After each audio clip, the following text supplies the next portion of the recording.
Hello, welcome to my channel. இன்னைக்கு நம்ம ஒரு டிஃப்ரெண்ட்டான கேக் பார்க்கலாம். ஒரு 3D பிக்காச்சோ கேக் பார்க்கலாம். இதுக்கு என்னென்ன கேக் பேஸ் பண்ணியிருக்கேன்னு சொல்கிறேன். 2 kg கேக் கேட்டிருந்தாங்க கஸ்டமர். அதனால 2 kg கேக் பேட்டரை 7 இன்ச்லையும் 4 6 இன்ச்லையும் போட்டு பேக் பண்ணி எடுத்து வச்சுருக்கேன். ஃபுல்லாகவே ஒயிட் சாக்லேட் கனாச் தான் யூஸ் பண்ணியிருக்கேன். ஃபஸ்ட்டு 7 இன்ச் லேயர் வச்சுட்டு அதில் வந்து சுகர் சிரப் சோக் பண்ணி ஒயிட் சாக்லேட் கனாச்சில் ஃபில்லிங் கொடுத்துருக்கேன். அடுத்தது இன்னொரு 7 இன்ச் லேயரை எடுத்து வச்சு அதுக்கு மேலேயும் சுகர் சிரப் சோக் பண்ணி அதே மாதிரி ஒயிட் சாக்லேட் கனாச் ஃபில்லிங் கொடுத்துருக்கேன். இதே மாதிரி எல்லா லேயர்ஸும் பண்ணி எடுக்கணும்.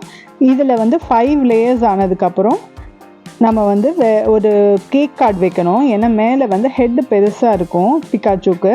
ஸோ அந்த ஹெட்டோட வெயிட் ஃபுல்லாக பாடியில் வந்துச்சுன்னா கேக் வந்து அமுங்கும். அதனால 5 லேயர்ஸ் வச்சதுக்கப்புறமா மேலே வந்து ஒரு கேக் கார்டு வச்சுட்டு அதுக்கு மேலே தான் ஹெட்டை ப்ளேஸ் பண்ணுவோம். அந்த கேக் கார்டு வைக்கிறதுக்கு முன்னாடி நம்ம டபுள் பண்ணணும். ஏன்னா மேலே இருக்க வெயிட் வந்து கீழே தாங்கணுன்றதுக்காக. சென்டர் டபுள் மட்டும் கொஞ்சம் ப்ரொட்ரூட் ஆகிருக்க மாதிரி இருக்கணும். மிச்ச டபுள் எல்லாம் கரெக்டு கேக்கோட சைஸுக்கு பார்த்து கட் பண்ணி எடுக்கணும். இப்போ வந்து மேலே இருக்க கேக் கார்டை வந்து அதுலேயே நடுவில் ஹோல் இருக்கும். அதை வந்து அந்த ஹோலில் அந்த மேலே இருக்க டபுளில் இன்சர்ட் பண்ணி இந்த மாதிரி வச்சு அதுக்கு மேலே தான் நம்ம வந்து அது ஹெட்டோட கேக்கெல்லாம் ஃப்ராஸ்ட் பண்ண ஆரம்பிக்கணும். இப்போ அதுக்கு மேலே இப்போ ஹெட் இப்போ வரும். ஒன்றா வச்சு ஃப்ராஸ்ட் பண்ணி எடுத்துக்கலாம்.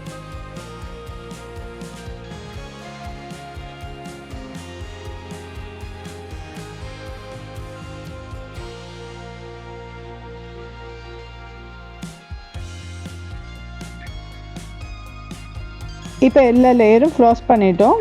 க்ரம் கோட் பண்ணி ஃப்ரிட்ஜில் நல்லா வச்சு செட் பண்ணி எடுக்கணும். அப்போ தான் நமக்கு கார்வ் பண்ணுறதுக்கு ஈஸியாக இருக்கும். பிக்காச்சோட பிக்சர் நான் ஒன்று வரைஞ்சி வச்சுருக்கேன். அதை வந்து பக்கத்தில் வச்சு அதை பார்த்து கார்வ் பண்ணோம். இப்போ ஹெட் எவ்வளோ சைஸ்க்கு இருக்குது, பாடி எவ்வளோ சைஸ்க்கு இருக்குது, அதெல்லாம் வந்து நமக்கு என்ன சைஸ் வேணுமோ அது அந்த அளவுக்கு நான் வரைஞ்சி வச்சுருக்கேன் பிக்காச்சோ. ஸோ அதை வச்சா நமக்கு வந்து ஹெட் எவ்வளோக்கு கார்வ் பண்ணணும் அதெல்லாம் நமக்கு ஒரு ஐடியா கிடைக்கும். இப்போ நல்லா செட் பண்ணதுக்கப்புறம் கார்வ் பண்ணால் உங்களுக்கு நீட்டாக வரும். இந்த கார்வ் பண்ணுற பீசஸ் எல்லாம் நம்ம வந்து தூக்கி போட வேண்டாம். அதை எடுத்து வச்சா நமக்கு இந்த கையும் காலும் அதில் வைக்கணும். அதுக்கு நம்ம யூஸ் பண்ணிக்கலாம்.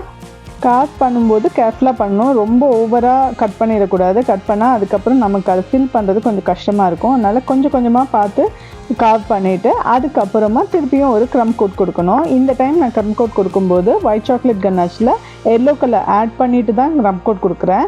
ஸோ இப்போ இந்த க்ரம் கோட் கொடுக்கும்போது இந்த நம்ம கட் பண்ணது அந்த இர்ரெகுலராக இருக்க அந்த எல்லாமே சீல் ஆகிடும். அதுக்கப்புறமா நம்ம ஒரு ஃபைனல் கோட் கொடுக்க வேண்டி வரும். இப்போவே பேசிக்காக ஒரு ஷேப் வந்துருச்சு பிக்காச்சோக்கு. இப்போ நான் க்ரம் கோட் பண்ணிவிட்டு ஃப்ரிட்ஜில் வச்சு செட் பண்ணி எடுத்து திருப்பி ஃபைனல் கோட் பண்ணி கொடுத்துட்டேன். இப்போ வந்து பிக்காச்சோட வாய் வந்து கட் பண்ணுறோம். கட் பண்ணி அந்த இடத்துல வந்து ஃபுல்லாக உள்ளேயும் ஃப்ராஸ்ட் பண்ணி எடுக்கணும். நீட்டாக கட் பண்ணி எடுக்கணும். ஏன்னா இனிமேல் வந்து நம்ம ஃபாண்டன்ட் கவர் பண்ண போகிறதில்ல. இதுக்கு மேலே இந்த கேக் வந்து நான் ஒயிட் சாக்லேட் கனாச் ஃப்ராஸ்டிங்கில் தான் பண்ணி முடிச்சிருக்கேன். வாய்க்கு உள்ளே வந்து பிங்க் கலருக்காக கொஞ்சம் ஃபாண்டன்ட் ஆட் பண்ணியிருக்கேன். அதோட எட்ஜஸ்லாம் நீட்டாக கட் பண்ணி எடுத்துட்டு அதுக்கப்புறம் வாய்க்கு இருக்க டீட்டெயில்ஸ் கொடுக்கணும்.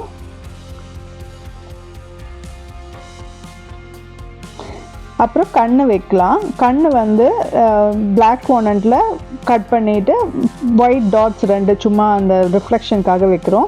அதே மாதிரி சீக்ஸில் இருக்க அந்த ரெட்டும் மூக்கும் அதே மாதிரி வச்சிடுறோம். வாயில் வந்து ஒரு அந்த நாக்கு மாதிரி வச்சுட்டு வாய்க்கு ஒரு அவுட்லைன் மட்டும் கொடுக்கலாம். ஏன்னா இல்லைன்னா ரொம்ப ப்ளெயினாக இருக்கும். அதனால வாய்க்கு கொஞ்சம் அவுட்லைன் மட்டும் கொடுத்துடலாம். காது வந்து நான் ஒரு ஃபாண்டன்ட் பீஸில் தான் பண்ணியிருக்கேன். அதை வந்து அது ஸ்டிஃபாக நிற்கிறதுக்காக நான் கார்ட்போர்டில் தான் கட் பண்ணியிருக்கேன். கட் பண்ணி மேலே ஃபாண்டன்ட் ஓட்டியிருக்கேன். இப்படி தான் இருந்துச்சு ஃபைனல் லுக். கேக் பிடிச்சிருந்ததுன்னா லைக் பண்ணுங்கள், மறக்காமல் சப்ஸ்கிரைப் பண்ணிக்கோங்க. தேங்க்யூ.